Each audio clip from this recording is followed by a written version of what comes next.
এবং যে ব্যাংকে 10,000 টাকা করে আপনার ঋণ আছে আপনার।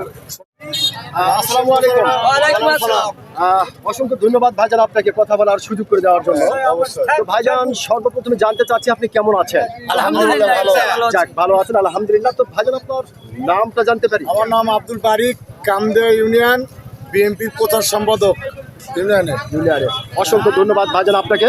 তো যেহেতু আপনি বললেন যে আপনি বিএনপির প্রচার সম্পাদক, সেই ক্ষেত্রে একটি বিষয় আপনার কাছ থেকে জানতে চাচ্ছি যে ভাইজান আমরা দেশের মানুষ ধরে নিলাম যে এইবার নির্বাচনে বাংলাদেশের সরকার বিএনপি হলো, তারেক রহমান হলো, তা আসলে বাংলাদেশের মানুষ কি কি ধরনের সুযোগ সুবিধাগুলি পেতে পারে বিএনপি ক্ষমতায় আসলে? বিএনপি ক্ষমতায় আসলে অবশ্যই মেয়েদেরকে ফ্যামিলি কার্ড দেওয়া হবে, আর পুরুষদের দেওয়া হবে কৃষি কার্ড, এবং যে ব্যাংকে 10,000 টাকা করে আপনার ঋণ আছে আপনার সোনালী ব্যাংক এবং এনজিওগুলো 10,000 টাকা করে মাফ করে দেওয়া হবে, এবং প্রত্যেকটা মানুষ সুযোগ সুবিধা পাবে, এবং জাতির কাছে এটা আমরা প্রত্যাশা। আর রাস্তাঘাট, স্কুল, প্রতিষ্ঠান সব কিছুর মোটামুটি দেশের মানুষ সুযোগ ভোগ করবে। অবশ্যই অবশ্যই। অসংখ্য ধন্যবাদ ভাইজান আপনাকে। খুব গুরুত্বপূর্ণ কিছু কথা আপনি বলেছেন এবং অত্যন্ত সাহসিকতার সহিত বলেছেন। আমি আশা করব আপনার এই গুরুত্বপূর্ণ কথাটি ও সাহসী কথাটি বাংলাদেশের অনেক মানুষের হৃদয়ে জায়গা করে নেবে।